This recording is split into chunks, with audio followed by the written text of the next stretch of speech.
हमारी समझ ऐसी है कि हमारा जो रोना है उस रोने का कारण सामने वाला है, और हमारा मुस्कुराना और हंसना इसका कारण भी यदि सामने वाला है तो फिर हम एक बीमार व्यक्ति हैं। यद्यपि हम माला करते हैं, पाठ करते हैं, पढ़ते हैं, गुरु सानिध्य रहता है, तब भी हम हैं तो बीमार। हमारी मशीन सही काम नहीं कर रही है।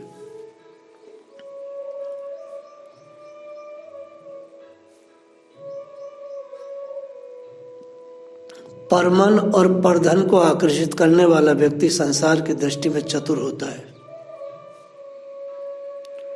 ये व्यक्ति बहुत आकर्षित करता है संसार को, तो लोग ऐसे व्यक्ति को बहुत पसंद करते हैं, लेकिन ये बात कोई ज्यादा अच्छी नहीं है,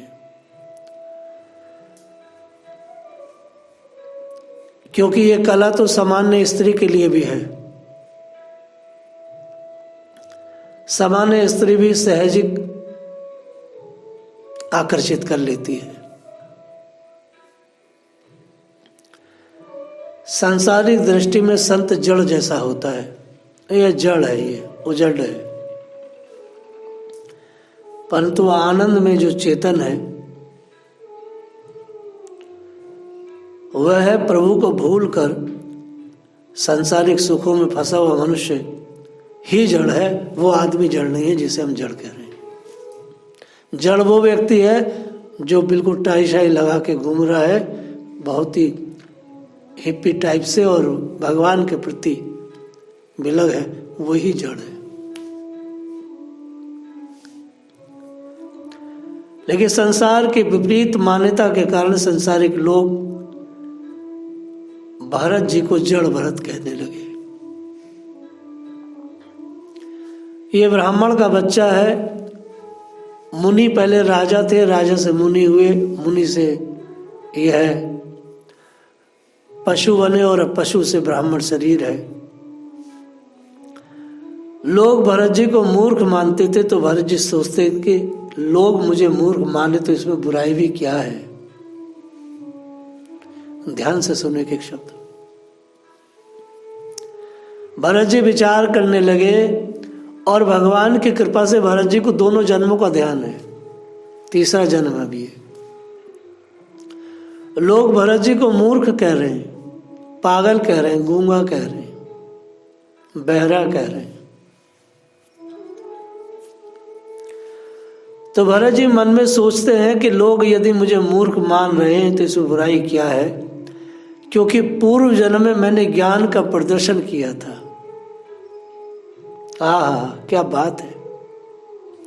पूर्व जन्म में राजा था पूरे संसार का। मैंने अपने 5 बालकों को त्याग करके ज्ञान का प्रदर्शन किया था। ज्ञान का प्रदर्शन।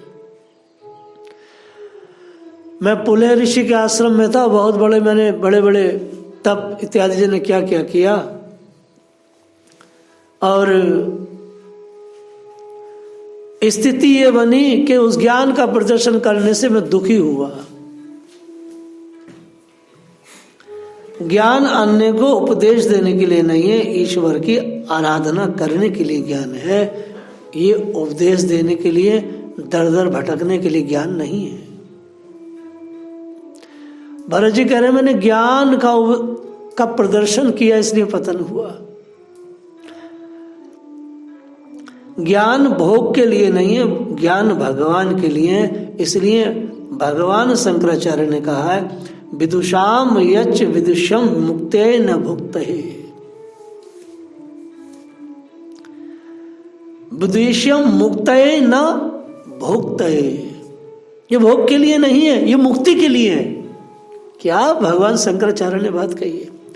विदुषाम यच्च विदुषम मुक्तये न भुक्तये। ज्ञान धन या प्रतिष्ठा कमाने के लिए नहीं है, परमात्मा की प्राप्ति के लिए है।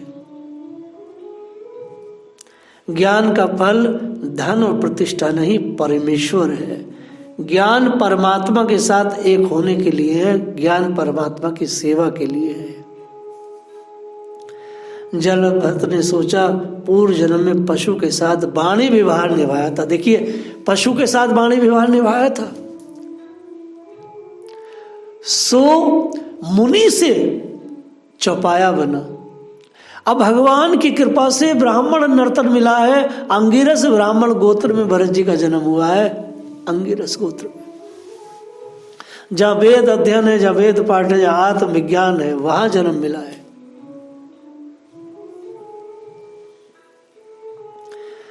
पूर्व जन्म में पशु के साथ मैंने रिश्तेदारी निभाई थी, मुझे इस जन्म में पशु का अवतार मिला, सो इस जन्म में किसी के साथ भी मैं बात नहीं करूंगा। यदि बातें करूंगा तो मात्र अपने ठाकुर जी के साथ करूंगा।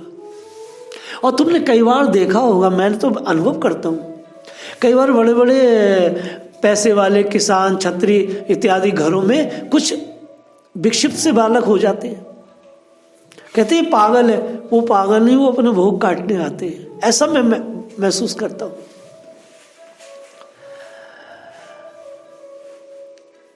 वाणी और पानी का दुरुपयोग करने वाला व्यक्ति ईश्वर का अपराधी है, ऐसा डोंगरे जी महाराज कहते थे।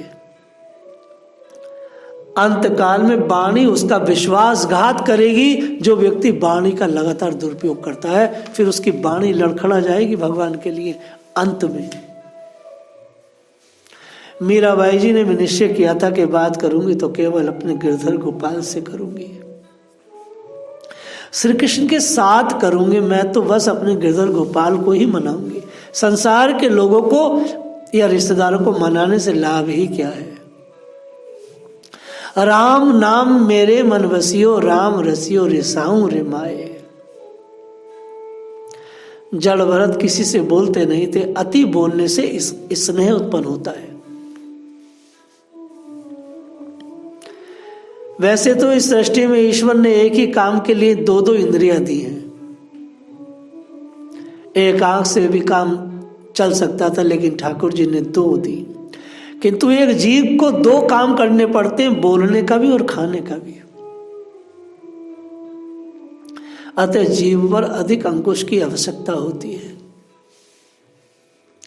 दूसरों के साथ बातें करने से, प्रेम करने से वासना उत्पन्न होती है।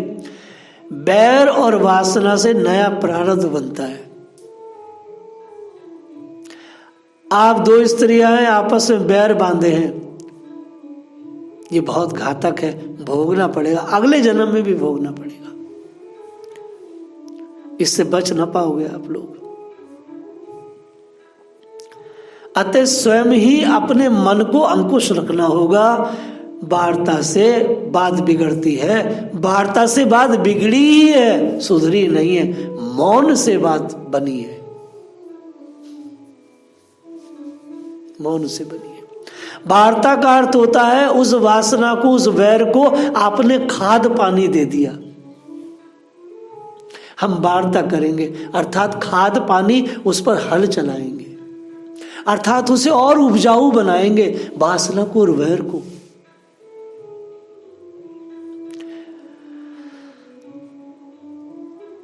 हमें स्वयं अपने मन पर अंकुश रखना होगा। इसलिए मन को कोई संसार में दूसरा आदमी अंकुश ना कर पाएगा, ना गुरु ना भगवान। मन को अंकुश रखने का काम तो जीव का है।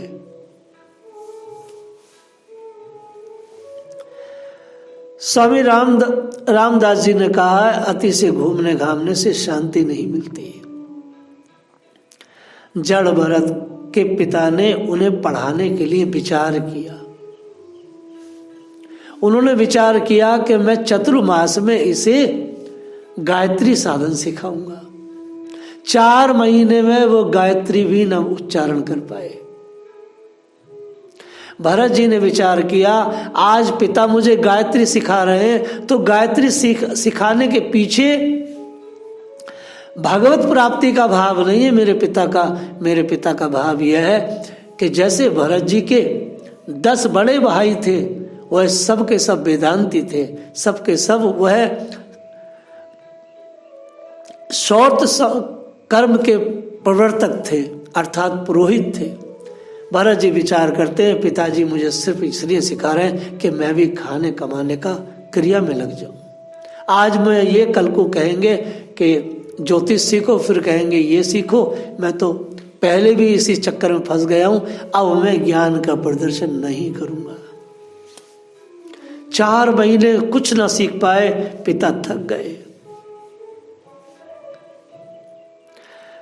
जड़ भरत जी भगवान के शरण में लीन रहते, ज्ञान और भक्ति के परिपक्व होने पर ही जीव संसार वृक्ष से उसी तरह अलग हो सकता है जिस प्रकार परिपक्व होने का पर फल अपने आप वृक्ष से टूट जाता है। कोई परिवार छोड़ नहीं सकता, कोई भोग छोड़ नहीं सकता। वो जो भोग पक जाता है अर्थात नष्ट, छूट गया, फिर वहां मन ही नहीं जाता। क्या पका हुआ फल दोबारा से आप डाल पे लगा सकते हैं? तो ज्ञान और भक्ति जब परिपक्व होती है तो संसार से अपना आप अलग हो जाएगी। संसार में फिर मनुष्य लगेगा नहीं। अभी ना आपके पास ज्ञान है ना भक्ति है, इसलिए संसार से लगे हो। और ऊपर से अभिमान यह है कि हम ज्ञानी भी हैं और भक्त भी हैं। अरे भैया, ज्ञान और भक्ति जब परिपक्व होगी तो संसार न मन में रहेगा न यहां रहेगा। न कपड़ों को पूछा जाएगा, न भोजन को पूछा जाएगा। हम तो किसी से पूछते नहीं। हमारा इतना बड़ा कुटुंब है, इतना बड़ा कुटुंब कबीला, खुद से भी नहीं पूछते भाई कि तुमने भोजन किया नहीं किया।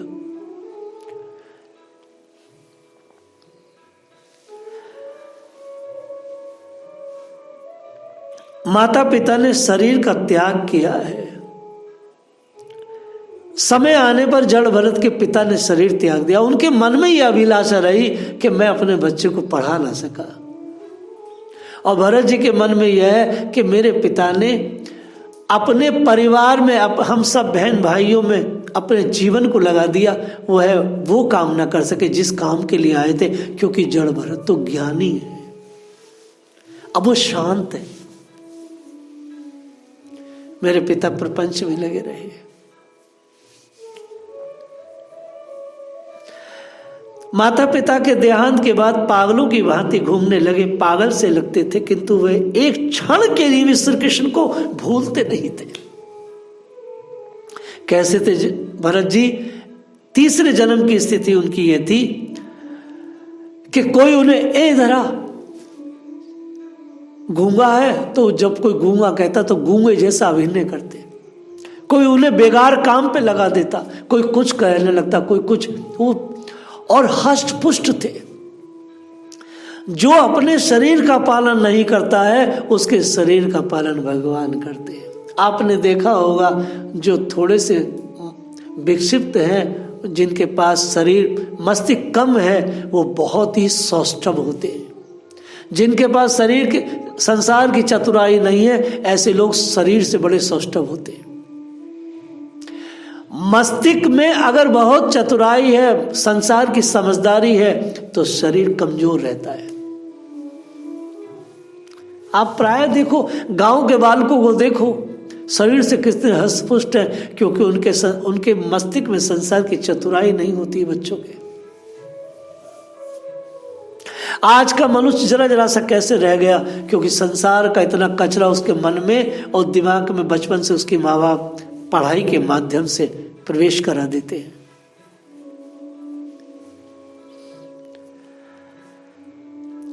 भरत जी स्वाद की अपेक्षा के बिना केवल शरीर के पोषण के हेतु ही भोजन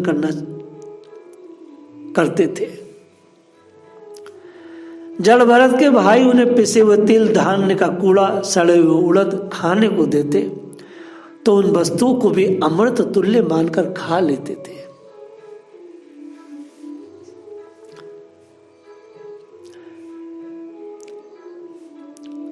पथ पर कैसे चला जाए, इसको जड़ भरत ने जिया।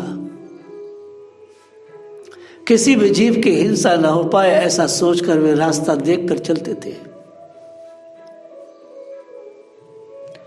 धरती पर दृष्टि रखते हुए चलना चाहिए, हरदम सोचना चाहिए मुझसे किसी जीव की हत्या न हो। देखिए, इसका अर्थ ये नहीं है कि आप बिल्कुल कायर बन जाए। इसका अर्थ ये अनायास आप किसी को ना कष्ट दें। भरत जी औरों का काम करते तो भाइयों ने विचार किया इसको खेत पर लगा दिया जाए। वो खेत में लगा दिया मेड़ बांधने के लिए। भरत जी ने सोचा यदि आज मैंने अच्छा सा काम कर दिया तो कल को ये मुझे दूसरा काम सौंपेंगे। सो मेड़ की बजाय उन्होंने बहुत बड़ा गड्ढा खोद दिया। एक दिन भाई ने खेत की देखभाल करने को भेजा तो भरत जी ने गायों को खेत में चरने को छोड़ दिया। भरत जी गायों को रोकते नहीं है, कहते खाने वाला राम खिलाने वाला राम, तो रोकने का क्या काम। भाई आए तो भाई कूट दिया। भरत जी को कोई दिक्कत नहीं है। जगत के समक्ष मानो नाटक कर रहे थे पागलों की तरह। ज्ञानी पुरुष के ध्यान में लोक संग्रह बाधा रूप है। संसारिक व्यवहार की कहीं माया न लग जाए, इस हेतु नारायण की आराधना करते हुए वह एक दिन खेत में बैठे थे।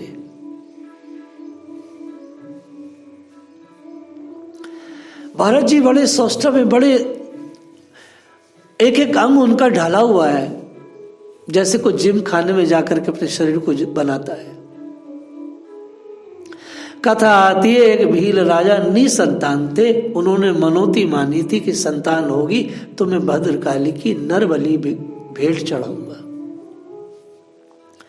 पुत्र का जन्म हुआ है। राजा ने आज्ञा दी किसी नर को ले जाओ। राज सेवकों ने जड़ भरत को देखा, खेत में बैठा। उन्होंने सोचा ये तो बहुत ही तगड़ा व्यक्ति है, इसे ही हम पकड़ ले जाएं। संसार के लोगों की दृष्टि में संत पागल होते हैं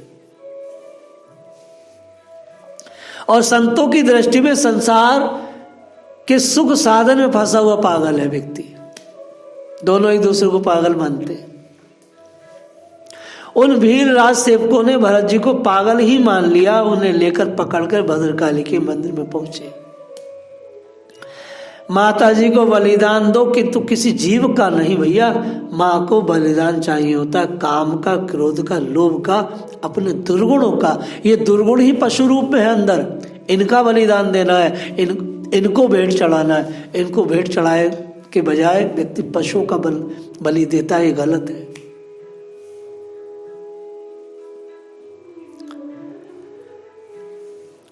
देवी भागवत में यही अर्थ बताया गया है।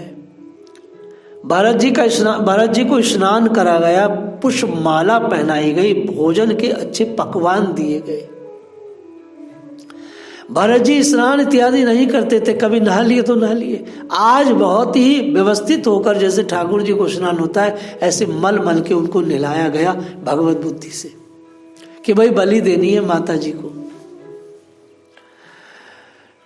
भोजन साधना और भजन साध्य। भरत जी भोजन करते हैं किंतु उनका भोजन भजन के लिए है, स्वाद के लिए नहीं है। वास्तव में भरत जी पक्के योगी हैं। भील राजा ये सोचते हैं कि 2 घंटे बाद इस व्यक्ति को मरना है और भोजन ऐसे कर रहा है, इसको तो होश ही नहीं है। कोई व्यक्ति मरने जा रहा हो, उसे भोजन ऐसे कर रहा है बड़े प्रेम से, तो आश्चर्य तो होगा ना। इसके बाद भरत जी को अंदर ले जाया गया। संत की परीक्षा उसकी मनोवृत्ति के आधार पर होती है, दाढ़ी जटा से नहीं होती। मनोवृत्ति क्या है, उसकी आंख कैसी है, इससे उसकी दशा का पता चलता है। जड़ भरत जी ने माता जी को मन ही मन प्रणाम किया है, सिर नवाकर शांत चित्त से बैठ गए। भील राजा ने भद्रकाली की प्रार्थना की, तलवार लेकर बलिदान देने के लिए तैयार हो गया। सबके प्रति समभाव सिद्ध करने वाले भरत को देखकर माता जी का हृदय भर आया। मां भद्रकाली की आंख में आंसू आ गए कि ये तो मेरे स्वामी का सेवक है, उनसे ये हिंसा न देखी गई। भद्रकाली मूर्ति तोड़कर प्रकट हुई, भील राजा की तलवार लेकर उसी का मस्तक काट दिया, मस्तक की गेंद बनाकर खेलने लगी। ज्ञानी भक्त मानता है कि सहस्त्र बाहु भगवान मेरी रक्षा करने के लिए हर पल खड़े हैं। 2 हाथों वाला मनुष्य क्या करेगा। ज्ञानी भक्त माता जी को बहुत प्यारे होते। ज्ञानी पुरुष अपने मन को एक क्षण के लिए भी भगवान से अलग नहीं करते। ज्ञानी पुरुष कौन? जिसकी दृष्टि ब्रह्म में है। यह स्थिति बनी। मैं अक्सर एक बात कहता हूं कि संसार में सबसे शक्तिशाली व्यक्ति जिसकी ब्रह्म बुद्धि है, जिसकी बुद्धि ब्रह्मकार है, जो एक पल भी भगवान से अलग नहीं है, ऐसे व्यक्ति को कोई हानि नहीं पहुंचा सकता। संसार की हर जाति में, हर वर्ग में भगवान के लाडले पैदा हुए। राक्षस जाति में जन्मे प्रहलाद जी, हिरण्यकशिपु मार न सका। जो अपरोक्ष दर्शन को सिद्ध कर चुका हो, देवता भी उसको नहीं मार सकते। इंद्र का वज्र उसके हाथ से छूट गया जब वृत्तासुर का वध करने के लिए वो तत्पर हुए, छूट गया, क्योंकि अपरोक्ष दर्शन था वृत्तासुर जी का भी। भगवान सामने दिख रहे थे, भगवान ने कहा मर जाओ।